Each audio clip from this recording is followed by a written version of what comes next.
Welcome back, YouTube. This is Brianna Wood back here again with another YouTube video.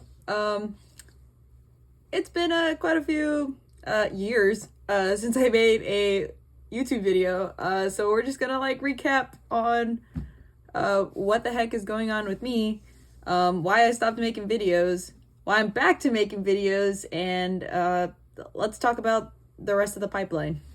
Here we go.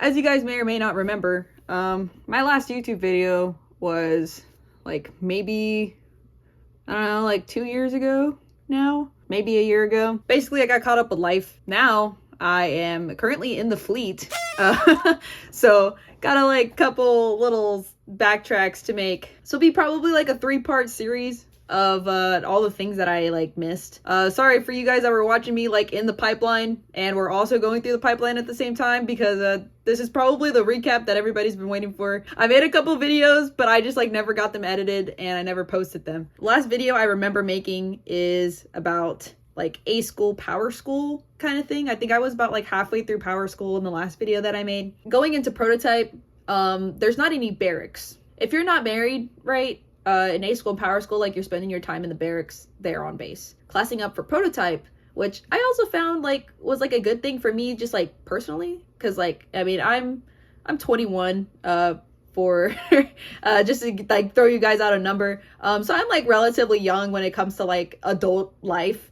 I haven't really lived by myself before. I haven't had to worry about living by myself before. I feel the best thing about also going through the pipeline is that you're forced to live off base when you're in prototype. So that kind of became an issue towards the end of power school, because you're supposed to be responsible enough to make time to find out where you're gonna live. A lot of people were concerned about comp score grades, and that they wouldn't pass power school, so that's why they kind of put it off on the back burner. But with that, if you pass, then you don't have anywhere to live, so they give us a little bit of transfer leave. I think for me, I graduated around Veterans Day, so I got an extra couple days, but it was 2.5 weeks for me for the transfer leave. I had already started looking for apartments. I graduated in November. I started looking around August, September-ish, and then I didn't sign a lease until the end of October, early November. The week that you take comp, because you take comp on a Monday or Tuesday,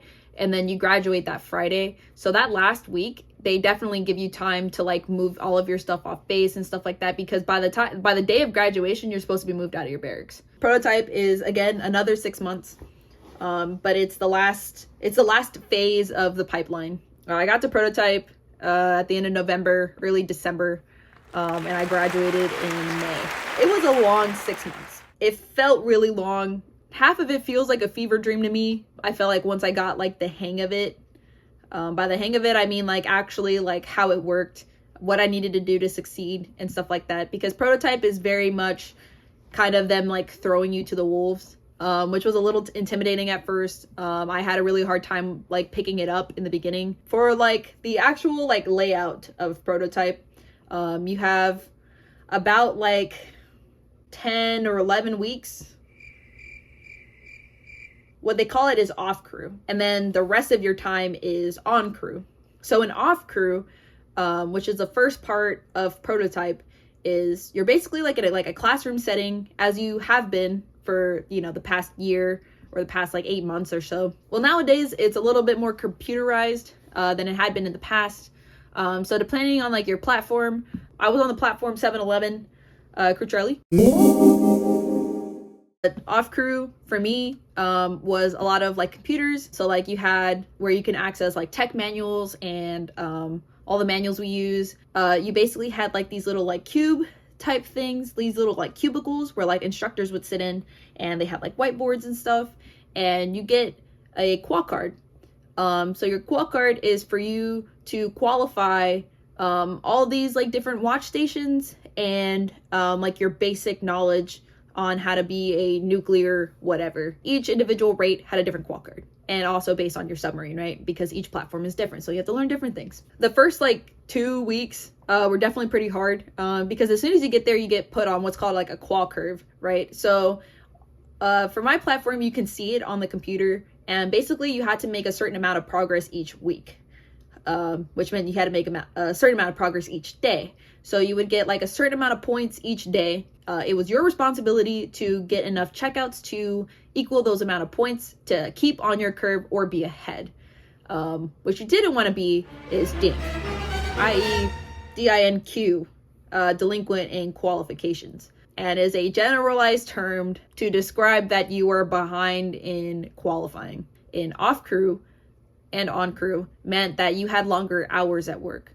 So like typically like our work day was about like 8 to 10 hours, which was a pretty standard way of getting through off crew. If you were DINQ, you know, sometimes those days can turn into 12-hour days. There were people out there that were doing 14 because they needed to make the progress. So people were coming in early, people were staying late, stuff like that. Being at like NMPTU, right, you had access to all of this stuff on the computer, but like for my platform specifically, we had like a trainer. So all of those like places for reference made prototype a lot cooler. You're, you know, obviously like you're just basically responsible for getting through that qual card as much as you can and keeping up with your curve as much as you can. There's like an e-exam, so like an electronic exam that you take before moving to on crew. And when you pass that exam, it's one of the prerequisites for you to go to on crew and to be a certain amount of completion done before moving on to on crew. So then when you're on crew, right, you're assigned, that's whenever you're actually assigned to like a crew. When you're in off crew, about like halfway through, so around like the 5-ish week mark, that's whenever you figure out what submarine you're going to go to. If you didn't figure out on the way there, I know that like the class that was junior to me figured out what submarines they were attached to before coming. I didn't figure out until like week 4 or 5 when we were going to on crew. That's whenever we were assigned our crews for the ships we were going to, or the submarines we were going to. Then transitioning into on crew, you're going to be put on a crew, right? So like crew Alpha through Delta or Echo, you're going to be assigned like a certain shift. So like in prototype is shift work, a day shift, a mid shift, a swing shift, and T week. Days in T week are very similar. It usually, like the layout of it was that you started off on swings, so which was 7 days on, 2 days off. You would go to mids, 7 days on, 2 days off. Then you would go to days, 7 days on, 2 days off. And then you would go to T week, and T week was 4 days. Yeah, T week was 3 or 4 days, and then you had 4 days off. So you got a 4-day weekend every T week. And that was like your cycle. And then the cycle repeated again. I think when I got to crew, I started on swings. So I got like the full cycle, like immediately off the bat. When you're on crew, like the same like principle comes from off crew, where you have like this qual card with your qual curve, and you got to make sure you're not DINQ, got to make progress based on the qual curve, right? Same cube style thing. But then you also got to stand watch. So you would do these like under instruction watches where you had like a more senior qualified individual, like an instructor, or like a junior staff instructor, so like a JSI, basically like oversee you standing watch. You would learn a lot on the watch. Then you would do like drill watches where they would run drills on you, and then those were also like in like your qualification card, you had to do like a certain number. But that's really where like a lot of like the practical factors came from learning how to qualify watch.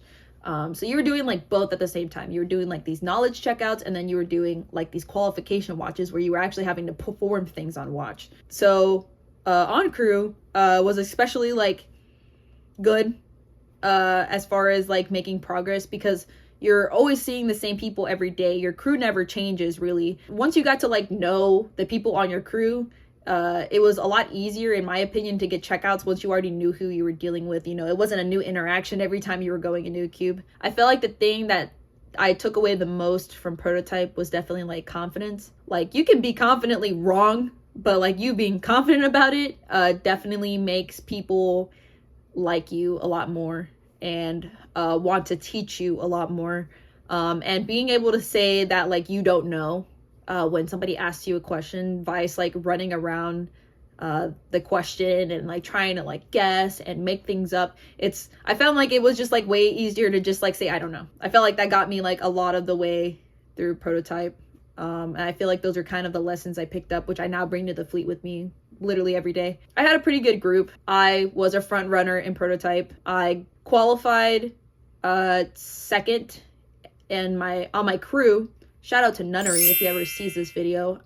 Nunnery qualified first on our crew.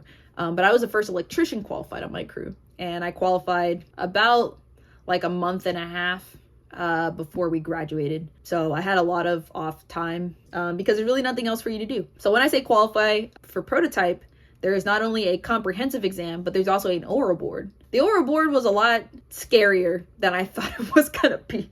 I personally was really nervous during my board because anything that's in your qual card can be asked on your board. It was very stressful for me once I got to that point. I did end up passing. There wasn't that many failed boards on my crew. I didn't know a lot of people that failed their final boards. Prototype definitely is what you make of it. You know, you slack off if you don't try as hard every day, if your head's not in the game. Because there's definitely like some of those days where like you don't feel like getting anything done or like your head's just not in the game. A day or two of that is like okay, right? But you can't do that every day for a couple of weeks because you will fall behind and there are consequences for that. I did lose a lot of friends in the pipeline when it came to prototype. A lot of people had a very hard time mentally with prototype, and that's probably like one of the biggest things that's talked about prototype is that it's just definitely hard on the brain. It's definitely hard to deal with like the constant stress of you need to get qualified, you need to get qualified, you need to be on your curve, you need to not be dink, which is hard for a lot of people to handle. It's definitely something I feel like is still hard to handle. I just got better at dealing with it, and that's the best way I can phrase that. I would like to mention I did lose some friends in the pipeline. There were people that decided that maybe this field wasn't for them, and it was at prototype, which it sucks that it was the last 6 months after we'd already been in the pipeline for a year.